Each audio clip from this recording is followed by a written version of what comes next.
Let's face it, buying your first house is daunting. Real estate investors throw around complicated words like pre-approval, contingency, and debt coverage. The process can feel overwhelming. And if you're anything like me, you want to understand the whole process before just taking a big leap of faith. So in this video series, I'm going to break down the entire process for you from start to finish. I'm going to show you every single thing that you need to prepare in order to buy your first house. We're going to cover 4 really important steps. And knowing these steps ahead of time can help you to avoid some serious headache. Because what most people don't talk about are all of the things that can go wrong buying a house. Making mistakes can easily cost you tens of thousands of dollars, but with the right preparation, those mistakes can be easily avoided. Now, if you haven't seen part 1 of this video, we walk through how to pay for your first house. You can check it out right here, or I'll link it in the description down below. In part 2 here, I'm going to teach you everything you need to know about actually finding the perfect house. So without further ado, let's dig in. The first step that most people take to find a house is finding a great realtor. But is that really necessary? Can you not just find a place yourself? And doesn't it cost money to work with a realtor? Wait, and how do you even know if the realtor you're working with is any good? These are some of the questions that I had running through my head when I first looked into buying a property. And pretty much all of the videos I found talking about this stuff just sort of grazed over all of these details. So let's actually dig in and take a look. First off, can you not just find a place to buy on your own? The short answer is yes. There's absolutely nothing stopping you. You can just offer a person money in exchange for their home. If you want to do that, you're completely free to. And you can do the whole entire thing without ever involving a realtor.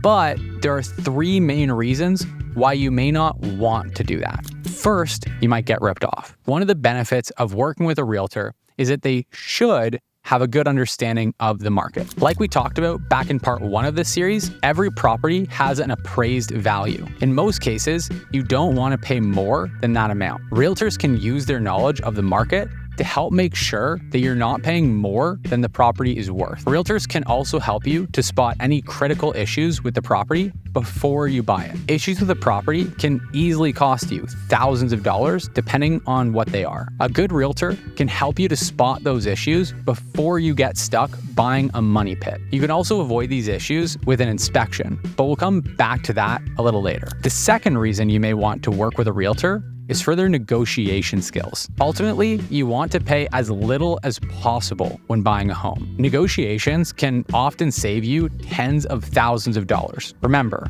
unlike buying something off Amazon, home prices are negotiable. These negotiations can be tricky to navigate because there are a lot of factors involved. Factors like how desperate the seller is, or how many other people are competing for the property, etc. This means you'll often be offering a seller either more or less than the asking price. And a good realtor can help you decide what to offer so that you get the property for a good deal. Lastly, you may want to consider working with a realtor for their closing expertise. Closing is the word that real estate people use for finalizing a transaction. Basically, anytime you buy a property, there's going to be paperwork outlining everything that is and isn't included in the sale, like blinds, appliances, furniture, and whatnot. There's also going to be conditions that need to be met before the deal is finalized, like maybe if you want the seller to fix something before you take possession of the property. Realtors can help you to navigate this paperwork so that you avoid potential mistakes. Okay,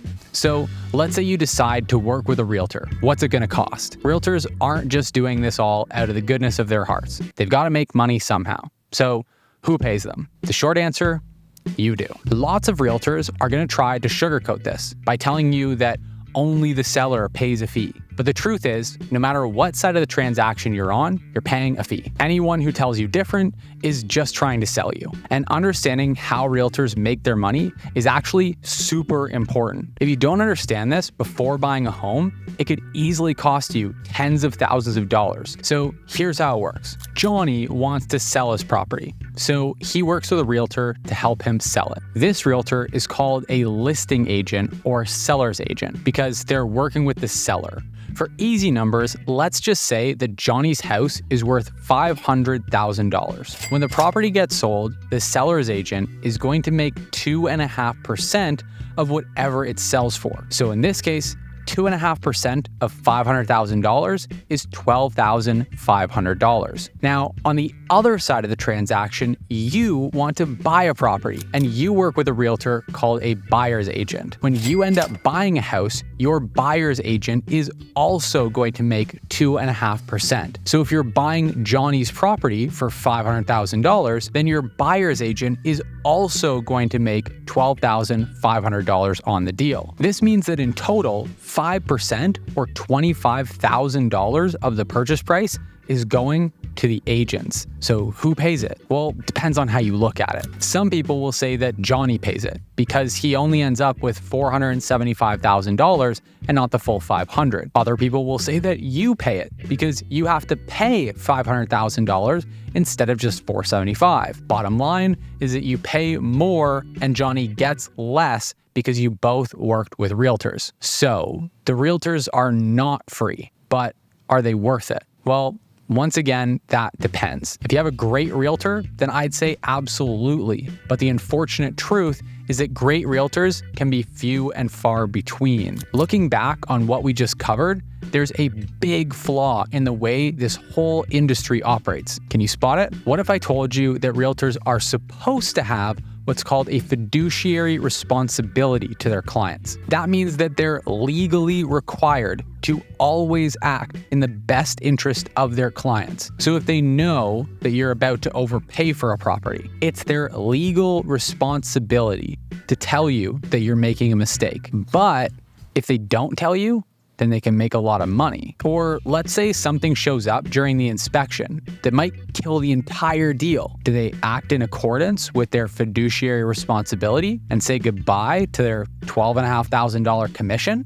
Sadly, in many cases, they do not. Instead, they opt to sweep the issue under the rug in the hopes of closing another deal and making more money. You see, at the end of the day, realtors are trying to make money, and they do that by closing deals, not by closing good deals, and not by helping you pay less. So it's critical when finding a realtor to work with that you screen diligently. You must find a realtor who genuinely cares about their clients, because if you don't, it could be a very expensive mistake. Real quick, if you're liking this video so far, do me a favor and hit the thumbs up. Okay, so let's assume that you've found a realtor, one that genuinely cares about their clients and has your best interest at heart. Next, you've got to, find a property. The process for this varies slightly. It depends on if you're buying a home or an investment property. In either case, you're going to want to start by creating something called a buy box. A buy box is essentially a list of specific criteria that describes exactly what you're looking for. This can include things such as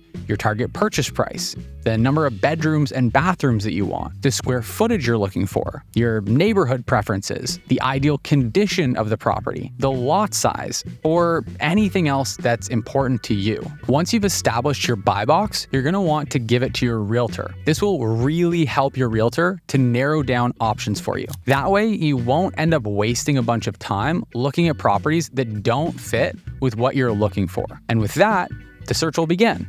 Your realtor will hunt for properties that are within your buy box, and they'll start sending you listings that they think you'll like. In part 3 of this video, we're going to walk through what to do once you find a property you like and are ready to put in an offer. If you want to make sure you catch that video as soon as it's released, then hit the subscribe button and turn on the notification bell. Thanks for watching, and I'll see you over in part 3.